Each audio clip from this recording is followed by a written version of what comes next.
The most important thing is they have to change their mentality. They have to remember from the very beginning that they have become a salesperson, that they are the product, but they're also the salesperson. And they've got to create an entire marketing strategy to be successful. They can't just throw out a bunch of resumes and hope that people will come. They have to do the marketing research. They have to do the needs assessment on their customers. They have to do their own product assessment and make sure they're packaged well. It's all about selling themselves. So with that in mind, absolutely the first thing they need is a really good template resume. And I say template because every time they send out their resume, they should reconsider how it looks and who they're sending it to.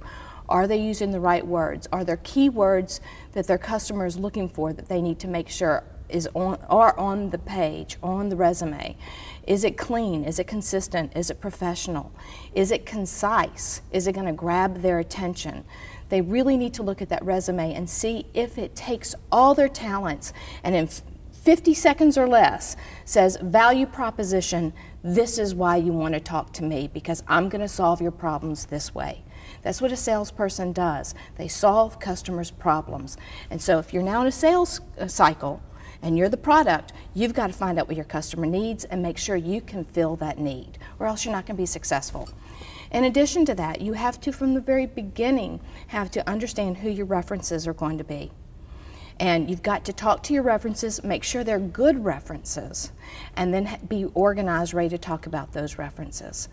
They will probably also want to just get organized in general about how they're going to capture all this information and control the process as they go through it. Create some sort of a log that they can say, I found out about this job opportunity from this person, I sent my resume on this day, I directed to this person, and keep in control of that process all the way through it. An Excel spreadsheet's the best thing to create for that.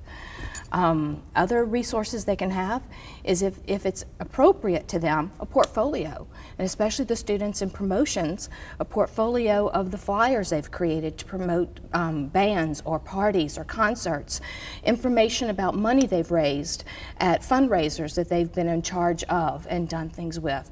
Anything that can be evidence, proof sources of their ability to be successful, that they need to have that ready to go in a portfolio and ready to show to somebody once they get the interview.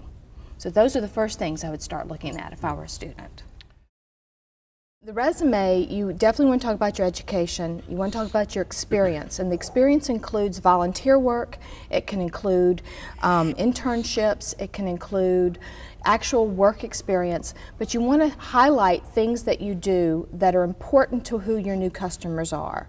You don't want to talk about retail sales if your customer doesn't care about retail sales. You've got to give him what he wants to hear.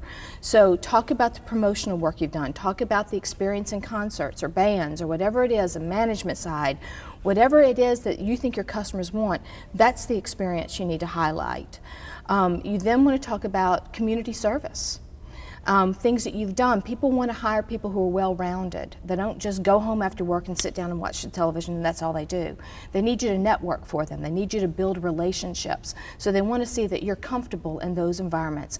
They also want to see that you have lots of interest. So community service and activities at school and things like that help as well there. If you don't have a lot of experience, or if your experience doesn't highlight what you can do really well, you may want a section that talks about relevant coursework, courses and projects you have completed while in school that once again are evidence to information they're going to need to use. So you might want to talk about taking a contract and negotiations class, or you might want to talk about taking a musical promotions class or something. And if you have a project you can back it up with, that makes it even more tangible. It's not just I learned the theory, but I learned how to apply it. So those are the kinds of things you want to put on your resume.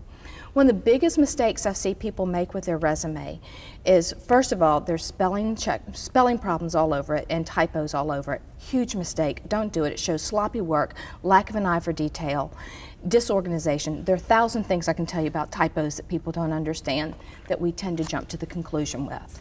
But they also tend to have their name kind of small and their address really large, and then what they've done in their degree even smaller. Whether you live on St. Charles Avenue or not is not going to get you a job. That should be the smallest thing on the page. It needs to be there in case they do want to talk to you. They need to know how to contact you, but that's not going to sell you on this position. So talk about what you've done. Highlight that education, highlight that experience, highlight that class project that you did, but your address is kind of second to all of it. Put it down at the bottom or make it small at the top, whatever you do. What else can you do on your resume? Create a look that's real and good for you. Avoid the templates in Word. Avoid them. They look like everybody else's resume.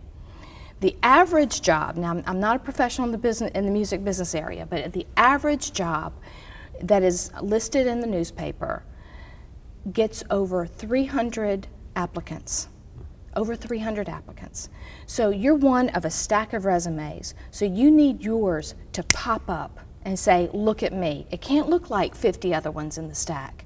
It still needs to look professional, but it needs to be unique to you. So create a format that looks really, really good and clean and easy to read. Keep it to 1 page if possible. 2 pages is okay if you give people a compelling reason to read 2 pages. But if you bore them on 1 page, you're going to really bore them on 2. So keep it down to 1 or 2 pages at the most. The typical student graduating from college would start with, actually they would start with a qualifications or a profile or a value proposition section that basically says in 3 to 8 bullets, this is why you want to read my resume. This is what I'm going to bring to the table for you. After that should most likely be education. Every now and then I see a student whose experience is even stronger than their education. But typically with most of the music business students I've worked with, what we've found is they have a lot of experience, but it's their degree that sets them apart from the other folks with experience in that resume stack. It's that degree that just kind of gives them the extra punch. So why hide that at the bottom of the page? Put it up at the top and then follow it up with your education. I hate objectives. Absolutely hate objectives. I've read one objective in the last 6 years that actually was exciting. I pull from my old journalism training from many years ago, never ever bury your lead. And an objective tends to say stuff like looking for a great job in marketing that will allow me to expand my career experience and have growth. Who cares? You've just wasted 3 or 4 lines, and they have 15 seconds if you're lucky for them to read your resume, and you've bored them from the very first line.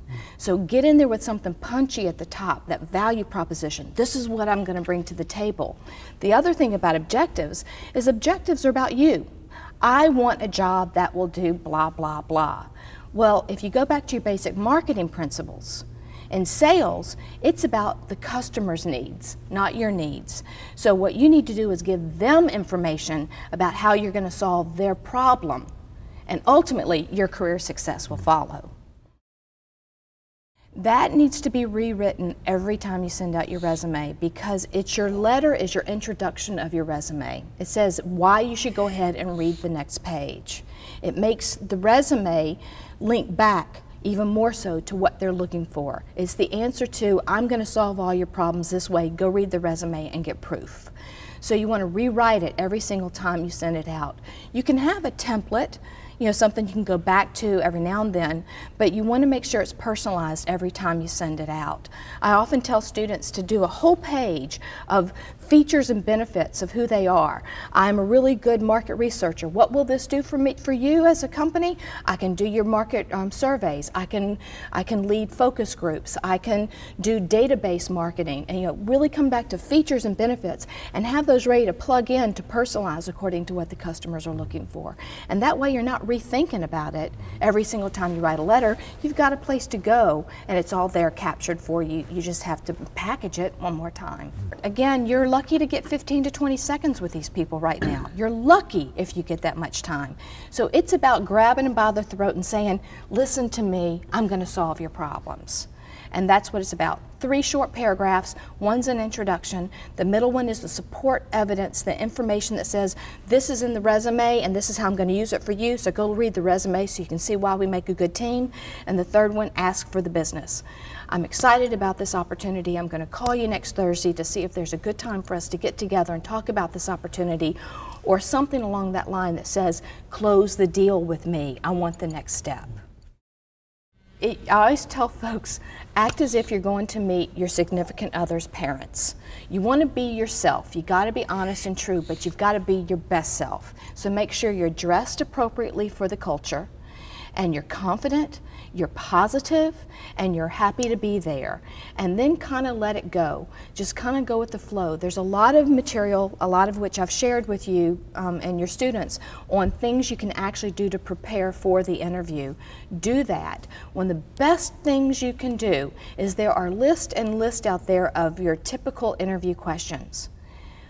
Practice them. Get with a friend, get on a video, see what your body language is like in an interview, hear what your voice is like in an interview. Are you flat? Are you monotone?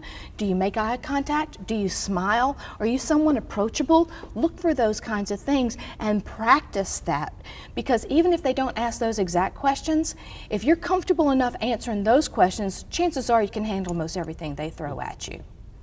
I think you have to show them how you solve their problems. I really do. I think you have to show them what you can do for them and why they should take you, and be theirs. Why should they do that? Why should they invest in you that way?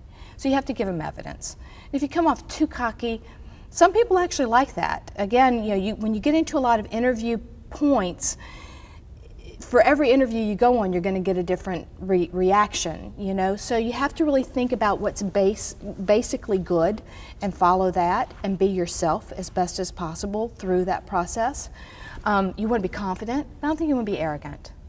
And plus, you never know what other job they're going to have at that organization. That actually has happened to me, where I went to take a temporary job, and from that temporary job, I got a permanent full-time job in another department because they saw my work ethic, they saw my attitude, they saw what I could bring to the table, and they made a spot for me somewhere else. So absolutely go to that interview and find out what's going on. You never know who their cousin is either. Their cousin may be looking for you, and he sees it, and they had a dinner party last Saturday night, and he talked about him looking for someone, and he passes you on. So you never know what's going to happen. It's all part of building the network and finding out what's out there. Oh, you must ask questions. This is about developing a relationship. This isn't just about them pulling information from you. This is about finding out if this is good for both parties, because ultimately you're creating a team. Ultimately, you're creating a long-term relationship, and if it's one-sided, it's never going to be successful. They want to know you're interested in them. They want to know that. They need to know you've done your research. So always go prepared to ask at least 5 questions about the company or about the person or about their mission and goal. I think first and foremost, you have to write a thank you note. Less than 20% of applicants write thank you notes. So if you want them to think about you, go back and look at your resume one more time. The best way to get your name back in front of them is to send them a thank you note. And reiterate in that thank you note why you're a good candidate now that you know what they're really looking for. It's another piece of your sales cycle. So write a thank you note. Write a thank you note to everybody you met in the interview process. After that, you want to wait 3 or 4 days. Well, actually, at the interview, you want to ask them, what's the next step in this process? And if they say, we're going to be making a decision in about 3 weeks, we've got 5 more candidates to interview, we'll call you in about 3 weeks. Well, in about 2.5 weeks, you might want to call and just ask how the process is going. And again, reiterate your interest and why you think you're a good candidate and that you hope to hear from them in another week. If they say, we're going to make a decision by this Thursday, when Thursday rolls around, you haven't gotten a phone call, absolutely Friday morning call and say, hey, this is Jan. I had an interview with you on Tuesday. You said you'd be making a decision on Thursday. I was just wondering if you've made that decision, if I'm still a candidate, and if there's anything I can bring to the table to help you make your decision. So absolutely follow up, especially if you're in an industry like sales or somewhere where they need someone who's going to be really assertive. You must follow up. I think one of the things that I really recommend the students do, and I mentioned it briefly earlier, was get their references in order. I had a teacher once, a professor at the College of Business, who came to see me one day and said, I just got a call from XYZ company on an interview on Joe Schmo, and on a reference for Joe Schmo, and I don't like Joe Schmo. I wouldn't recommend him to be my dog sitter, much less work for this company. And she was really nervous about what should she do, how should she handle that. So she basically gave a very lukewarm reference, Where if the student had been smart, he would have gone to his references beforehand and said, I'm interviewing with XYZ company, I'd like to use you as a reference, may I do that? And that gives the person the opportunity to say, you know, I really don't know that side of you well enough to be able to refer you. You might want to contact another professor or another employer or somebody, another manager or someone like that. You also don't want your references to be sideswiped one day with a phone call saying, we want to talk about Joe Schmo, and they didn't even know you're interviewing. Use them as part of your sales team. If you know your interview went well with XYZ company, contact your references and say, I just had a great interview. It's in the promotions department at XYZ company. It's the perfect job for me because I love to do creative design and layout, and I love to do marketing strategy and media buying, and I've had lots of experience, especially in your class. I really excelled at such and such. Would you please be my reference for this? These are the things they're looking at. And then your reference is prepared. They know how to help sell you to that company. So use your references. They can be a huge, huge support to you. But don't just randomly throw them out there. It's a huge mistake. And call your references afterwards and tell them how it went. If someone's invested enough in you to write a letter, to write an email, return a long-distance phone call, you can be invested enough in them to let them know the results, because they're wondering what happened. I just did all this work. What happened? What was the result? So keep them abreast of what's going on.